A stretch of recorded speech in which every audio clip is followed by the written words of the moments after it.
The car has been with us for over 100 years now, and in all that time it's been evolving really rather nicely. But let's be honest, it's never really changed until now.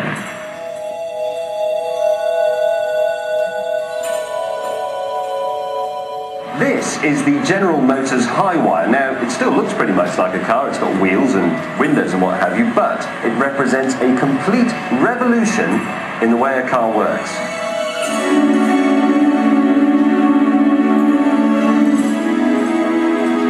Everything that makes the Highwire go, stop and steer is contained in an 11-inch deep chassis underneath here somewhere. Now, there's no engine or drivetrain. All that's gone. There's no gearbox to worry about. There's no fascia, no pedals. There are no mechanical linkages between the driver and the driving. It's all replaced with this. It's a computer cable. And this isn't science fiction. I'm going to drive it. Being British, you'll notice that I've gone into the wrong side of the car, but actually, it isn't a problem. There are no pedals to worry about, so there you go. Now this means I can drive down to Dover and onto the ferry in a right-hand drive car, drive off the other end in Calais in a left-hand drive car. Right, let's see if we can make this thing go. So, power, select drive on a button there, twist to accelerate, squeeze them, and we brake. That's fantastic. Oh, this is weird. It's very, very airy, and there's a big flat floor. And look at the size of that window at the front. Sort of like driving a patio. This doesn't feel entirely natural, to be honest. It's very logical, but it's not really second nature, because I've spent more than 20 years driving a normal car. But I bet if you're part of the PlayStation generation, you'll be able to drive this thing straight away. On level 10, probably. Rear view mirror, bit 20th century, so we'll have a TV screen here on the steering thingy. And as for door mirrors, we'll have TVs there as well.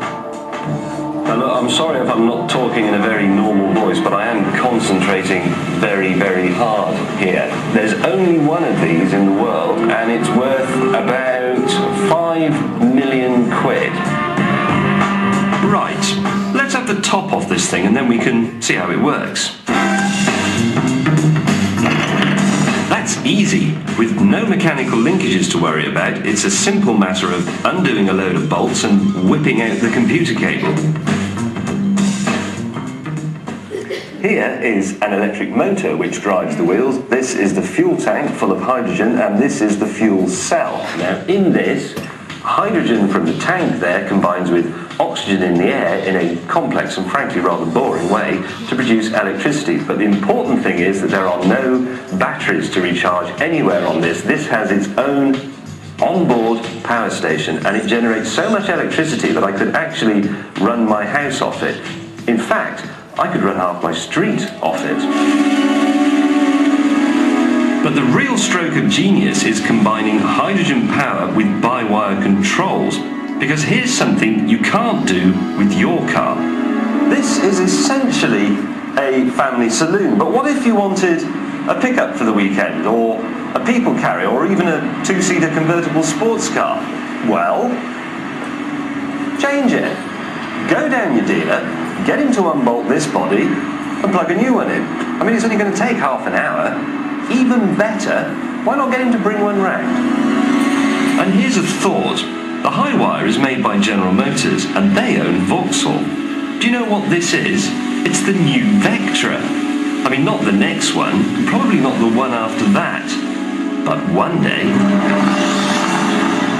Now, if we forget all the tomorrow's world techie wire, change the body stuff, the most important thing about this is that hydrogen power station, isn't it? Yeah, I think so. That is supposedly, it really is supposed to be the fuel of the future. They say, you know, anywhere between 10 and 20 years' time they could do this. 10 or 20 years? Yep. We'll be driving a car, and you get hydrogen from water, seawater. Well, from salt water, yeah, you make from salt water. And then all you get out the exhaust is water. That's astonishing. So this is the future. I mean, remember where you are right now, because that is the car of the future.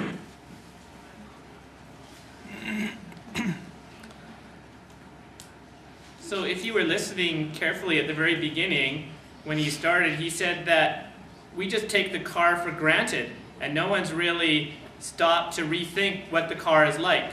And I would suspect the same is true with homework, is we take homework for granted. In fact, when I asked you today about who's taken courses on homework, no one put their hand up. So how do we know what we know about homework?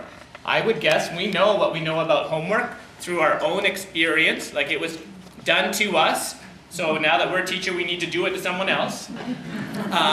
Or in our practicum, we were trained by our lead teacher, and so we just do what the lead teacher taught us.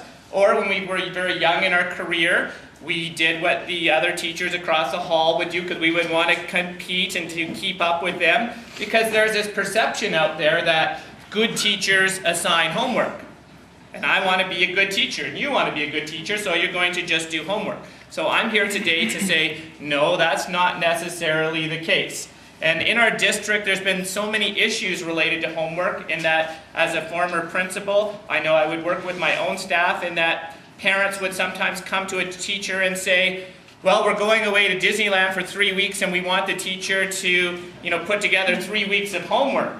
And then I would say, well, that's ridiculous. You're going to Disneyland. You're not going to do 3 weeks of homework anyways. And why are you going to stress a teacher out to gather 3 weeks of homework? So this is a real opportunity for our school district to look at some of those practices and to come to some sort of resolution so that there is a standardized answer across the district. And in that particular case, the answer would be we would not give homework to support a trip like that. We would still encourage people, if they wanted to do homework, make sure you take a book to read with you. You can take a journal to document your activities, but no homework is going to be assigned by the school. The second clip, when we were looking at the car of the future and thinking about homework, it challenges us to rethink what our regular practice is. And a quick little story about when I was at Our Lady of Fatima School, when it first opened, we had an opportunity to examine all of the routine practices that exist in the school. And one of those practices was our noon hour procedures. And the traditional model was that the children, when the bell rang, the children would come down to the gymnasium, they would eat their lunch, and then they would go outside and play. Now, being a principal, I had the opportunity to sit in those gymnasiums and watch the kids and see what they were doing. And I noticed that many of them were not eating their lunch. And when I asked them why they weren't eating their lunch, they would tell me, well, I want to be the first, I want to get the soccer field from the grade 6s. So I'm already waiting for the doors to open. And there were other reasons why they weren't eating either. So what I did is I did some reading, and there was a book out there called Yardsticks. It was written by Chip Wood, and in the book he talked about in the United States there were some schools that reversed the procedure so that the children went outside to play, built up their appetite, and then came back in, had a chance to sit down in the gym, eat their lunch, calm down, talk to their friends, work out any problems they may have had when they were outside playing, and then return to the classroom. So I went to the superintendent at the time, a lovely woman, her name was Pat Dorney, and I presented this to Pat and I said, what do you think? And she paused for a moment, she goes, do you think the parents will really buy this? I think it's risky, we're gonna, we may have some backlash. But she was very innovative and she said, Brian, if you want to try it, go ahead. And so we went forward with that, and as we approached it with staff, we approached it as an experiment. In fact, we have a couple people in the room who were with me on the journey, and I said to them, well, let's just try it. Let's see how it goes. And we talked as the experiment went on, and we realized that there were fewer discipline concerns to deal with in the afternoon, because some of them were dealt with in the gymnasium, so the kids had a chance to work it out before they returned to class. And the children were eating their lunch. So there's positive things that were happening. And in fact, a study in the States found that milk consumption went up significantly. And what they did is they had children pour the excess milk in these containers, and they measured it so they had quantitative data that they could compare that the children drank more milk in the reverse lunchtime procedure. So that was 6 years ago when that happened, that little story that I shared with you. And now, in our school district, we have about a third of our schools that have a reverse lunchtime routine. Now, it's not something that fits all schools, depending upon your size of your school, your bell times. In some schools, it just doesn't work. So you have to you're a leader in a position to kind of judge what could work in my school and what may not work in my school.